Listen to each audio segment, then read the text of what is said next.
Ayan mga kabokals, busang pintura sa ano lang. Itong isa hindi na pinturahan yung mga kahoy, pero sabi ko nga importante yung sahig. Yung sahig niya mga kabokals. Ayan. Ito kasi yung pinaka-crucial diyan eh. Yung sahig, dahil yan po yung nakita kong maraming kalawang. Ayan. So yan nga po ay isasampa natin dito. Bibili na lang ako ng coco lumber. 4 na piraso, sigurong di 8 na 2x2. Yan, isasampa natin dyan.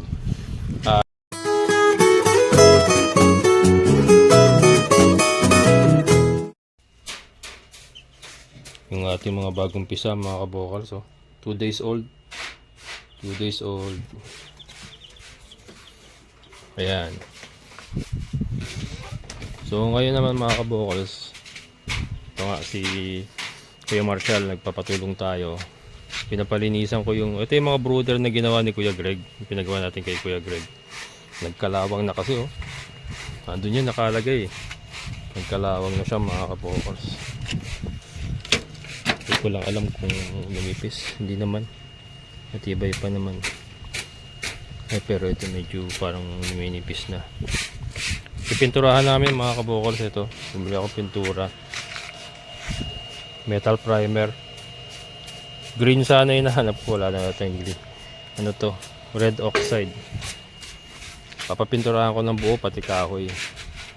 Labas loob ng screen. Labas loob. Papinturahan natin. Pinililinisan muna ni Kuya Marshall. Tapos may steel brush yan. Ginagamitan niya ng steel brush para mawala yung mga kalawang or mabawasan mo yung mga kalawang. Mga sisiw natin mga kabokals. Yan, diba?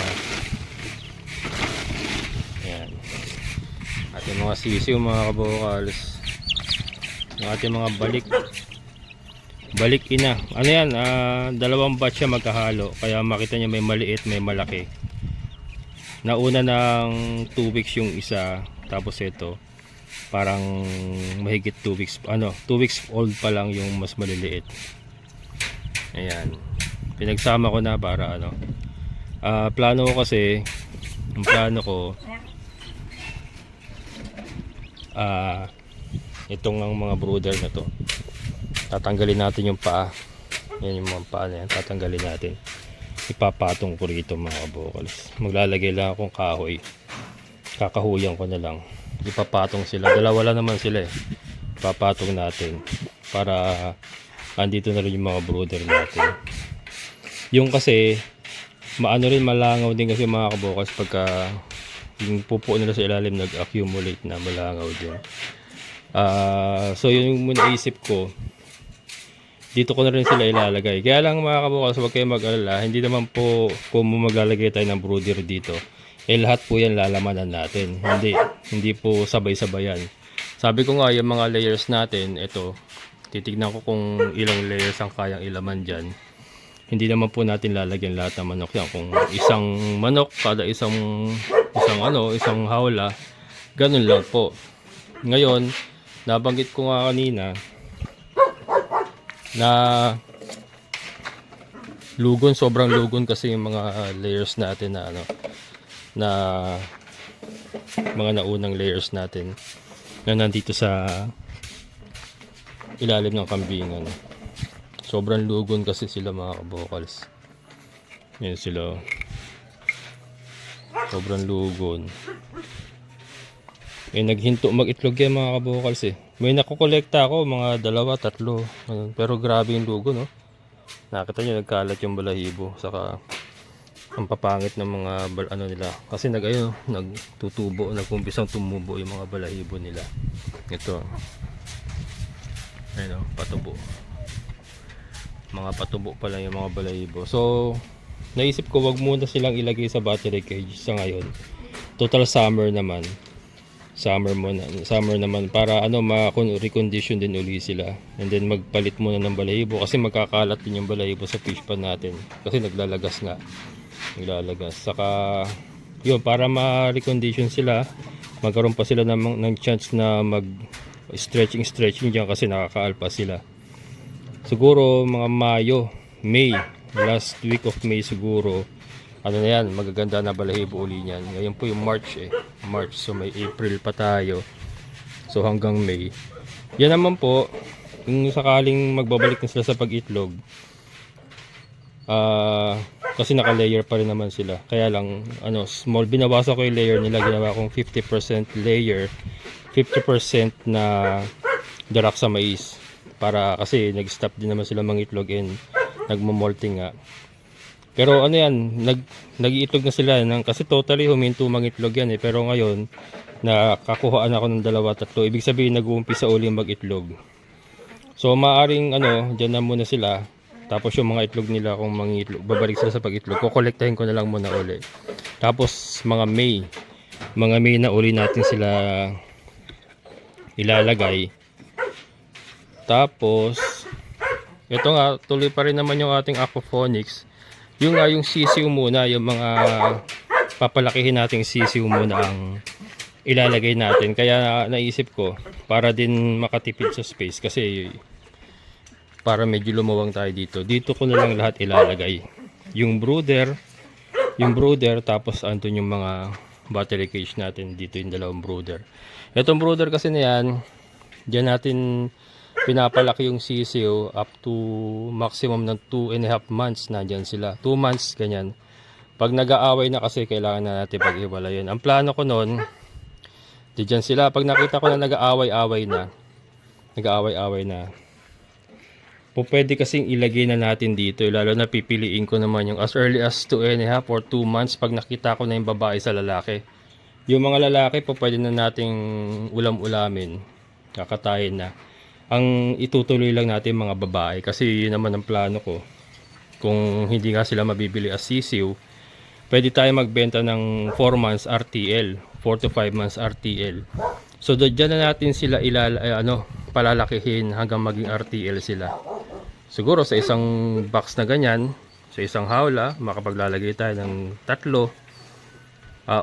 Kahit 4 sa una, tapos pag sumikip na, bawas 3, 2, hanggang sa kunyari makaproduce tayo ng mga 20 piraso RTL. Kung may bibili, pwede natin ibenta. Kung wala naman, pwede na natin i-diretso yung layers, ganon. So parang titignan natin mga kabokals kung saan tayo talagang kung saan tayo mas kikita ba, kung sa pagpo-produce ng RTL na pambenta. So andito na nga po yung ating dito na po natin ilalagay yung ating yung brooder para sa mga sisiw. And then pag 2 months mahigit na, yung nag-aaway na sila, kailangan na sila paghiwa-hiwalayin, ilalagay na natin dyan sa hawla hanggang sa mapa-RTL natin sila. And then mabibenta na natin. Ngayon, during that time na pinalalaki natin sila dito sa brooder, let's say 2 months or 1.5 months, pag may gustong bumili, pwede naman natin sila ibenta. So in that way mga kabokals, naisip ko, hindi rin masyado mapupulyot yung ating tubig kasi may chance po na baka 2 months pa lang, baka wala pang 2 months, may mga bumili na. So mababakante na kagad yung ating brooder na nakapatong dito. Mababakante na. And then tuloy-tuloy naman po yung ating pagpuproduce ng mga papisain ng mga itlog, ng fertile eggs. Tuloy-tuloy naman po. Andito po kasi yung ating mga breeders. Dito galing yan, Dito galing yung mga brooder na yan. So tinanggal na nga natin dito para malinis natin. May space pa tayo. Saka yung ating saging, itong ating lakatan, natabunan na. Ay makahinga kasi ang daming suwi, Hindi makahinga kasi nandyan yung brooder na isa, Yan. So ito po yung ating mga breeders. Ayun. Yung ating white leghorn, kasama niya yung dalawang Rhode Island natin. So nagpapalahi na rin po tayo ng Rhode Island red dark mahogany sa kanong itong ating white leghorn. Nagpapalahi na rin tayo niyan. Pero ito po yung ating mga balik-ina. Ito po yung ating mga balik-ina na decal brown. So ito yung anak nila yung nandoon mga kabukal sa pinakita ko. Mga anak nila yon. So tuloy-tuloy po yung breeding natin. Yan. Yan mga kabukals. Pero yung layers nga natin, yun pa rin, andun pa rin. Kaya lang nga sa ngayon, pagpapahingahin muna natin. Kasi matatanda na rin yung mga kabukals eh. Mga thunders na rin yun. Yun sila oh. Mga thunders na rin kasi yung mga yan. Ilan na to? 3 years na eh. May 3 years na sila eh. Matanda na rin talaga. So, konting panahon na rin talaga natin sila mapakinabangan. Saka yung kanilang production ay pababa na rin talaga. Pababa na rin. So, yun. Diba? Para mas maging maayos po yung ating area. Kasi nga, iniiwasan ko dito yung pag-accumulate ng langaw. Saka yung pangangamoy.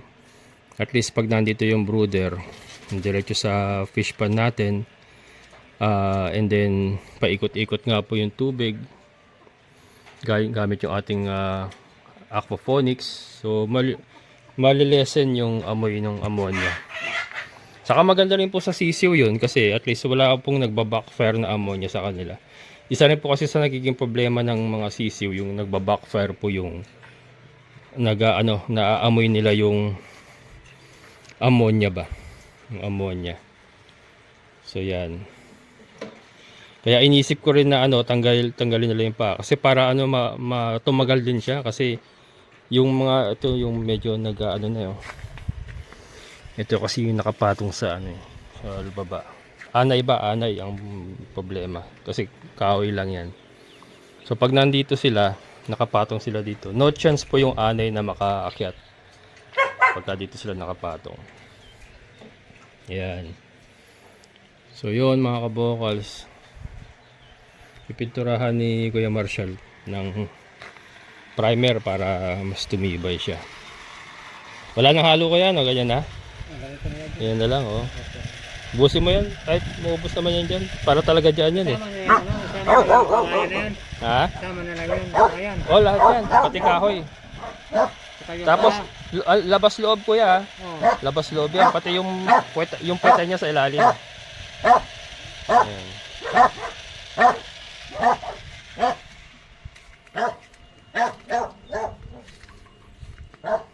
Diba? Grabe init ngayon mga kabukas. Napakatindi ng init. And then ito, magagamit natin ito pagka yun, nagbalik na sila sa yung balahibo nila. Okay na, tapos babalik na sila sa pangitlog. And then tama-tama, mga May nag-uulan na yan, June talagang tag-ulan na yan. Dito na sila para mas mas safety sila. Mas kasi base sa experience ko, ang manok talaga hindi maiwasan magkasakit pag naka-free range sila na tag-ulan. Talagang nagkakasakit mga kabukas pag naka-free range siya manok. Mas safe sila dito pag tag-ulan. Yung naka-battery cage sila. So siguro isa rin po magiging option yung mga kabokals. Magkakaroon po ng cycle. So tuloy-tuloy lang po yung ating mga layers. Kaya lang pag tag-init po pwede po sila naka-free range. Kaya lang expected na natin na bababa talaga yung production pag naka-free range. And then pag tag-ulan, balik sila sa battery cage. Doon naman tataas uli yung kanilang production. And then at the same time, meron mga po tayong mga sisiw dito na inaalagaan na nakapwesto rito. Ito mga kabukals kasi i-announce ko lang naman yan na meron tayong mga pambentang lalo na yung mga decal brown natin. Sabihin ko lang meron available dito na 2 months old, 1 month old. Sigurado naman na may bibili mga kabukals kasi una-una affordable naman yung price ng sisiw pa lang compared dun sa mga RTL talaga. Kasi RTL talaga medyo mabigat sa bulsa. Yung mga RTL ko nga na yan, nung binili ko yung mga RTL na yan, 600 ang isa niya mga kabokals. 4 months old. 600. 650 nga yan, natawaran ko lang. 600 ang isa niyan. So, di ba? Kung bibili ka ng 10, edi 6,000 na kaagad yung 10 piraso. Kaya mabigat. Unlike sa sisiw na month old lang, na maibibenta natin na mas mababang price lang. Yun. And in the same time, yung ating mga isda nga sa ilalim, hindi sila masyado mapopollute. Kasi mga sisiw lang naman yung nakalagay dito. Diba? Hindi masyado mapopollute yung ating tubig. Kayang-kayang linisin ng ating aquaponic system. Ayun po. So yun po. May mga ganun naman talaga mga kabukals. Minsan kasi yung original na plano, hindi talaga minsan nasusunod talaga. Kumbaga pattern lang po yun, pero along the way may nakikita kang mas maganda palang gawin to ah. Mas okay pala to. Parang ganun. So may pattern ka lang na susundan. May plano ba? Plano. Kumbaga hindi lahat ng plano ay nasusunod. Parang ganun ba? Hindi lahat ng plano ay nasusunod. Along the way may naiisip ka or may nafo-forecast ka ng parang mas magandang ipalit dun sa original mong plano. Parang ganun. So yan, kaya pinapipintura ko kay Kuya Marshall ngayon. Ito tatagal pa to ng ilang taon pag basta napinturahan na yan na ganyan. Ayan o, primer. Napinturahan na yan. Tapos nakapatong sila doon. Hindi sila naaabot ng anay. Hindi nababasa kasi may bubong tayo. Hindi nababasa. Tatagal. Tatagal na mas matagal ng ilang taon pa yan. Kahit gawa lang sa kahoy. Ayan. Total, nasa breeding na rin naman tayo. 'Di ba? Hindi naman tayo nalili sa talagang plano natin. Kumbaga yung business plan natin nandun pa rin naman. Medyo medyo may mga kurba-kurbada lang medyo pagbabago, pero yun pa rin naman yun. Ayan, mamaya mga kabukals. Kaya lang di pa namin may papatong kasi bibili pa ako ng Coco lumber na lang kasi ang gagamitin ko. Ako ng dalawang Coco lumber lang yan. Nakaganyan, tawag dito. Ipapatong lang natin ganyan tapos ipapatong natin sa Coco lumber. Magaang na lang naman yun mga kabukals kasi ito yung tuyo na yan eh. Yung Coco lumber na ito yung tuyo na yan. Magaang lang siya. So kaya na po yan ng 2x2. Bili ako ng 2x2x8. Tapos nakaganan lang yung dalawa. Tapos papatong lang sila doon. Kaya na yan. Hindi na tayo magpapa-welding. Papatong ko lang, tatalian ko lang ng alambre. Ayan. And then ito nga, malapit na natin mapuno. Pag napuno na ito, yung mga ininet ko na lang yan. Tanggalin natin yung mga lumilipad kasi yan galing doon sa yung mga trapal natin, malakas ang hangin eh. Kaya may mga ganyan trapal na pumapasok. So imagine yung kung ibabalik natin yung mga layers mga kabukals, tapos ganun naglulugas. Naku, napakaraming balahibong babagsak. Pero wala namang problema ro kasi meron namang net na nabibili. Sasalukin mo lang ng net yan ng ganyan. Kaya lang araw-araw mong lilinisin para hindi mapuno ng balahibo. So yun. Mamaya tingnan natin mga kabukals yung itsura niya pag napinturahan na. Kaya mga kabukals, sa ilalim na si Kuya Marshall. Tapos na yung sa loob kaya? Opo. Yan. Kasya pa ba? Meron pa? Sige. Itong kabila, unahin mo muna yung flooring. Opo. Tapos yung ilalim ng flooring, tapos saka kagumilid. Opo. Kasi ito yung unang nabubulok mga kabukals. Ito yung parang kailangan ng immediate pintura. Kaya yan muna papunahin ko. Wala na kasi yung pintura pala. Dapat pala mas malaki yung binili ko. Dapat pala mga dalawang ganyan, no? Opo, tama-tama. Dalawang ganyan. Ibali. Baka bibili ka bukas. Baka na lang. Yan. Ito hindi ko na pinapinturahan yung paa kasi puputulin ko nga yan. So na yan? Dagdag tibay na rin yan. Nagdigtibay na rin. Importante lang talaga yung flooring na Yan kahit yan lang makompleto ko yan. Saka yung sa ilalim yan. Ito. Yan importante. Yung sahig na yan eh. Opo. Kasi yan ang parang nabubulok na. Ito kasi parang okay pa ito eh. Okay pa yan po. Yung sahig lang talaga. Kakasya pa kaya yan sa sahig. Kasi pa po. Ayun. Ilalim sa katabat. Ilalim sa Tapos yung matitira, yun yung sa gilid. Ayan sa gilid. Ayan mga kabukals. Ayan mga kabukals, busang pintura sa lang. Itong isa hindi na pinturahan yung mga kahoy, pero sabi ko nga importante yung sahig. Yung sahig niya mga kabukals. Ayan. Ito kasi yung pinaka-crucial dyan eh. Yung sahig, dahil yan po yung nakita kong maraming kalawang kanina. Pero ayan, na pati sa ilalim yan na pinturahan ko yan. Kuya Marshall. Then ito, nakala niya itong konti. Ganun dito. Ito nakana din niya. Kaya lang yung sa loob hindi na masyado. Pero okay lang din yan. Ayan, ito kompleto ito na napahira niya lahat ito. Yan mga kabokals. Yan yung ating brooder. Yan. So yan nga po ay isasampa natin dito. Bibili na lang ako ng coco lumber. 4 na piraso sigurong di 8 na 2x2. Yan, isasampa natin dyan. Na-clear na nga. Dito sila galing kanina, di ba? Kasi nga para maayos na ito, ma-clear na ito lahat. Para yung pag nag-expand tayo ng ating baboyan, ano na, wala na sila dyan. So kasi nga nasa plano ko nga mag-extend pa ng mga kulungan pagka nakaluwang-luwang. Pagka nakaluwang-luwang. Ayan yung ating mga, ito po kasi ating mga kulungan. Ganito rin pong style ang gagawin natin dyan. I-extend lang natin, pahabain lang natin. Pero ganito po, ganyang size, ganyang design, ganyan lang po. Pero siguro bakal na, ganito na yung mga parang partition na ano, na balagbag. Mga bakal na gagawin natin. Kasi wala na rin makuhang kawayan dito na bayugin eh. Ayan.